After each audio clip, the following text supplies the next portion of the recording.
everybody, Hugo makes a quilt. Well, the thing is, it's like painting. I can compare quilt like painting a board because it's piece of art as well. I didn't knew that, and I saw some amazing quilts.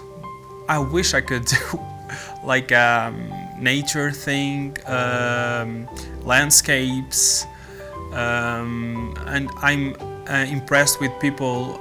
So many ideas I saw already, faces, dogs. That's impressed me. It's like when I'm going to a museum. I could go to a quilt museum now. All right. Yeah. And you're really excited because now you're going to get to finally sew, right? Well, let's see. That is where we're headed. It's going to be great. Oh, okay. All right. All right. So we made our stockpile of strips. Yes. We cut them or tore them approximately 2.5 inches. And that's all we need for this project. Approximate is good. At this stage, I'm just going to say take 2 fabrics. It doesn't matter. I would suggest that you don't take, for example, 2 of the same, right? Because there would be no point in sewing that together. But it doesn't matter if you have an orange with a red or a green with a blue or a blue with the red. It doesn't matter. You could even close your eyes and just pick one because we're just going to randomly sew these together. Now, typically, if you have used fabrics that have the right and wrong side, let's say these 2 fabrics are both right sides up, all right? Mm-hmm. You don't know that with hand-dyed fabric because there's no right or wrong side. Right.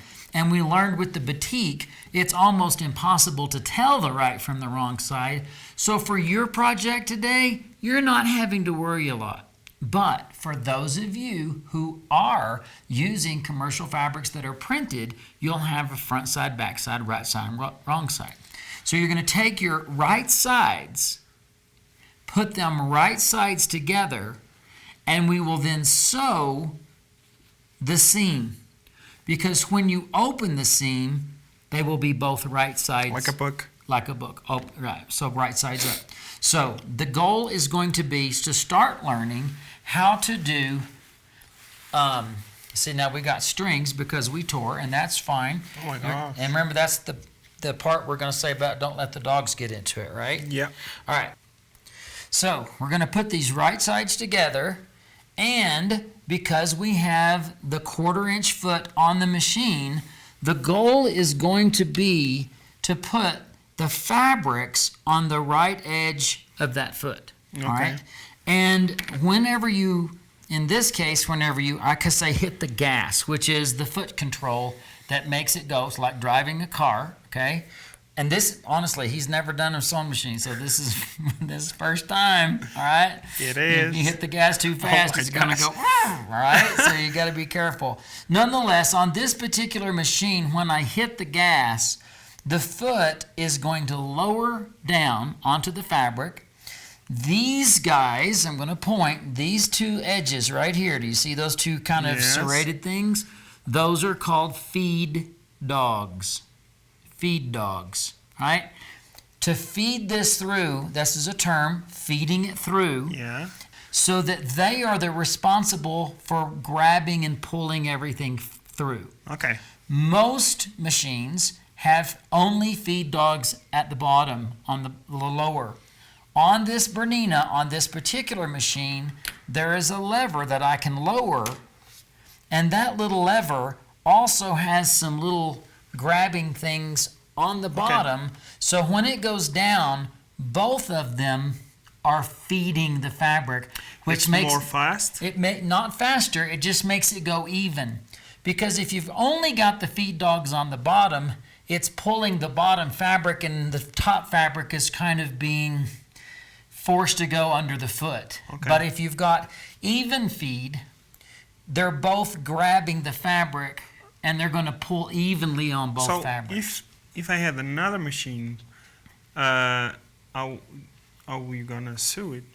It's fine. Yeah, it works. It's worked for years. It's only a recent development that we've had top and bottom feeding. All right. But in this case, it's going to work just great. But now when I hit the gas, it's going to lower the presser foot. Remember, this is a presser foot. It's going to lower it down. And I've got the machine set so that the needle is in the down position. The needle will stop in the down position. That's a really good feature for sewing machines. That'll make sense in a moment. But the needle is going to stop when you stop in the down position, which I like to call a third hand, because if the needle is down at that point, then the fabrics will stay where they're supposed to stay. And then when you start sewing again, it's all going to be very evenly done. I want to mention that on many machines, to lower the foot, there's a lever on the back that you have to manually lower. This machine does not have one because it's automatic. Whenever you hit the gas, it's going to lower. But many of you, especially with older machines, you're going to have to lower the lever to do that. All right, so here I go. I'm going to do this just to show you. I'm going to lower that down, and notice that the needle went down as well. And now my goal is to align the green fabric with the edge of the orange fabric, lay those down onto the tray, make sure that they're aligned with the right edge, and simply start stitching as you go, okay? Yeah, it's kind of easy for you. Yeah. Not for me. No, it's going to be just fine. Now, there was a little bit of a problem that I had getting started because I put this too close to the needle and it kind of went down. I'm going to watch that for you to make sure you don't make that same mistake. Why you said close your eyes. Yeah, I didn't want you to see anything. Now I'm simply going to guide this through the machine, all right, and let it sew. Now, if you're wondering what stitch length I'm using, there is a stitch length. Every time the needle goes down, it's moving at a distance. And I have set this, believe it or not, it's millimeters. It's on 2 millimeters. Yeah, it's on 2 millimeters. The default on most machines for your regular stitch is 2.5 millimeters. I have dialed it down to 2 millimeters. It's a good quilting length. Yep, that's the millimeters right there on the screen. All right, so I'm going to take this out. Okay, I'm going to raise the needle. I'm going to take it out. And by the way, I'm going to show you this. There's a cutter right here. Look at this. Right there. So you can just cut it. And for the sake, can I borrow the rotary cutter? I'm going to cut this off so you're starting from scratch. Now, everybody, you wouldn't do that normally. I just want you to have this ready to go. So there's your two fabrics. They're already right sides together. So when I stopped, it's a ear in the middle? I'm going to say just get to where the fabric is right at the needle, and that looks like a pretty good location to me. Okay, so I put the foot down. You're going to hit the gas, and that's the whole mechanism down at your foot is like a wedge, and if you step on it, it's going to lower it, and the needle will start going.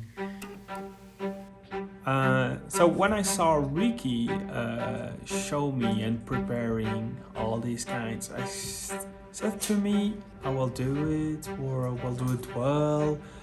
I was a bit scared because I was hurting myself with the needle. Oh, okay. It's also not on and off. It's like a gas pedal on your car. The more you press, the faster you go. Okay. All right, see it's feeding? Yep. Right? And you don't have to push it because the feed dogs are doing their job, right? Your job is to guide it. So your hand can stay there just to guide it, but you're not going to have to push it, right? That's great. Now for kicks and grins, give it some more gas.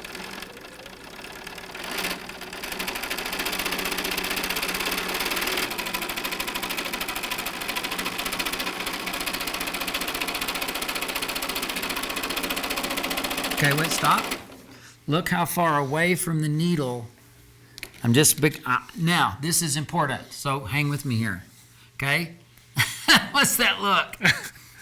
Everybody It's perfect. Look. Okay, the truth is, it's not, but you're a beginner, all right? It's good for what we're doing. Listen to me. We need to sew, eventually, perfect 1/4 inches. That's our goal. This project is great for a beginner because you don't have to be perfect. And right now, it's not. And as I look in here, look at the distance from the edge of the fabric to the edge of the foot. That's a lot of distance. No, it not. Trust me. No. Trust me. In the world of quilting, there should be no fabric to the right of that foot. It's okay. It's okay for now. It's okay for now. But your goal as you keep going will be to keep this driving right on the edge. So as you keep going, you have to manipulate the fabric back to the edge of the Okay. foot. All right? Are you ready for that challenge? Oh my gosh. You don't have to be perfect today, but I do need to point out what's going on. It was perfect.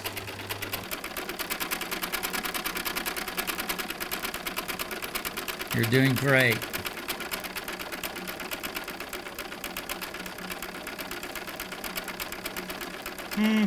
Are you breathing? You No. you have to remember to breathe.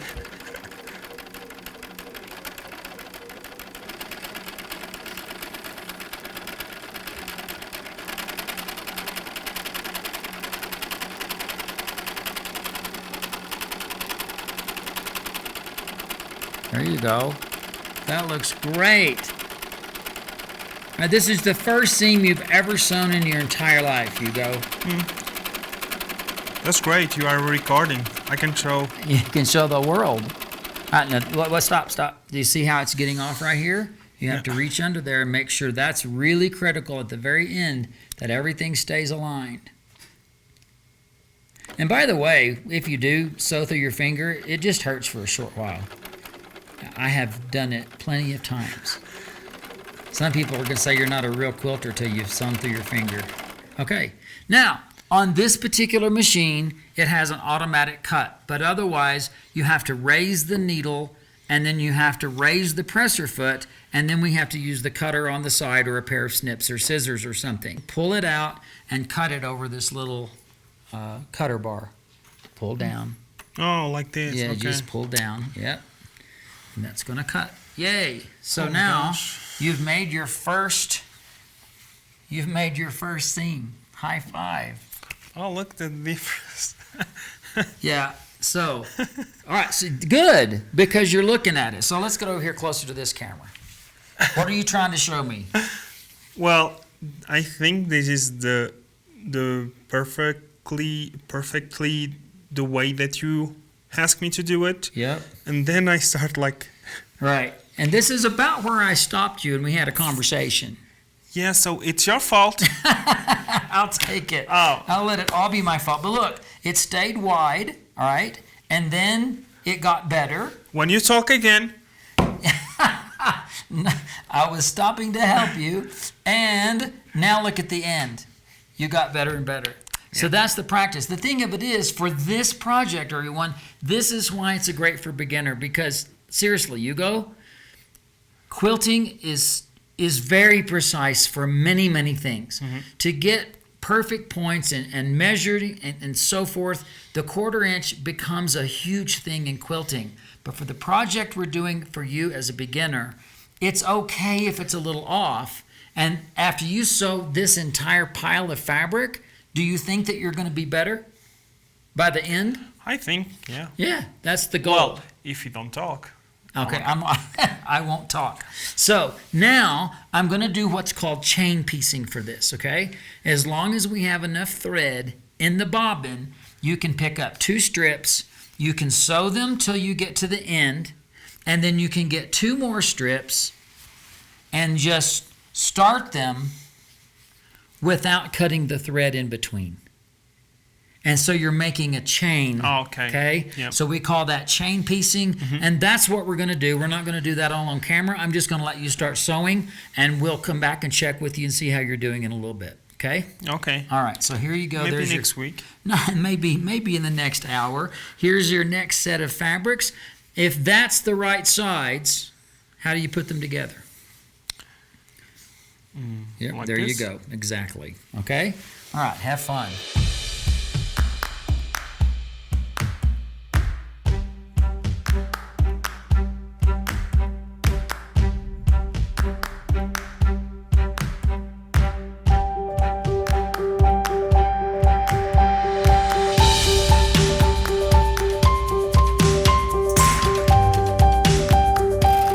Now look at this.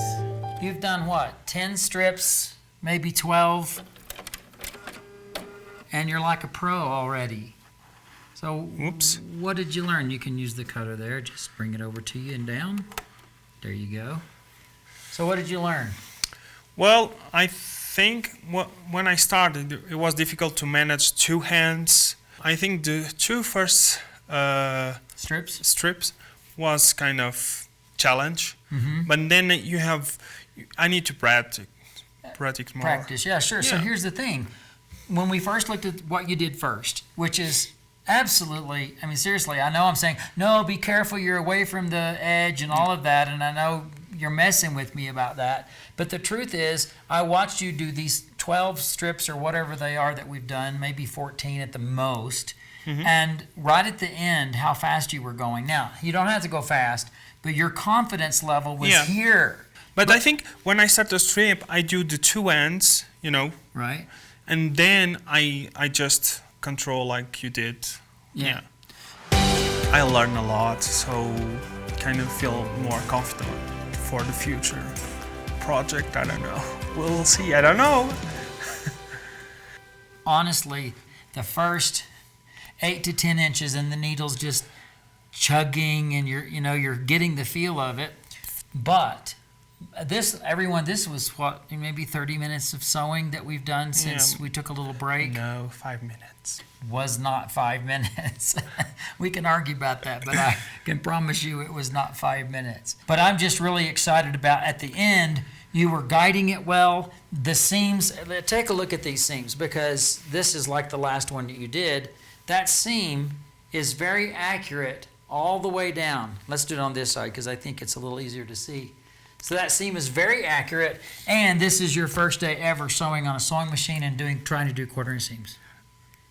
Yeah. The biggest challenge that I fight against was two hands and my foot. Same time control all the things. For me, it was experience for the first time. So I started slowly, and then, like Ricky said, I got more confident, and that's it. And at the end, I was fast. Right, now, look what you did. We did chain piecing, so we've made all of these, and you know what we're going to do in the next segment when we come back? We're going to take this to the next stage, which will actually be pressing. Now, one last thing that I want to just mention to everybody before we go. There is a technique of using what is called a starter and an ender, or a leader and an ender, whenever you start your first set of fabrics. Yeah. The way that works, and let me just show everybody, I'm going to grab one of these that we did already, is that you just get this under the foot and you start sewing, because now whenever you put this in to sew, you've already got your stitches going. You're not going to have any possibility of this front edge diving down into the throat plate. But if you use a leader when you get started and you bring this on in and just keep going, then when you're done, you can take that leader, and you can have 2 or 3 or 4 of these, and when you get to the end of the strip, let me just go ahead and cut this out and finish sewing. Let's just do that one all the way to the end. Then you just take your leader ender and just keep going, and then you can cut it from there. You see what I did there? Yeah. So you'll find that a lot of people like using that technique, and it's a great technique. You don't have to use it always, but especially when you're chain piecing, just to get started and ending, but having your leaders and your enders, these get covered with stitches. I mean, eventually you'll throw it away. Okay. But it's a great little way to get started. So Well, what is this? It's a snip. It's so we cut? could. Yep. So we could use it to cut. So if I was sewing off, if I took this up, took the needle up, I could. Okay. Yeah, just snip. So they're snips. That's what they are. It's another version of scissors, except you're not cutting anything except the thread. Wow. Pretty cool stuff. Yeah. All these tools. There's a lot of them. All right. Did you have fun this time? Yeah.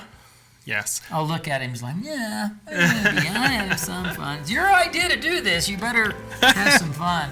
All right, everybody. We'll be back. Hope you had fun watching.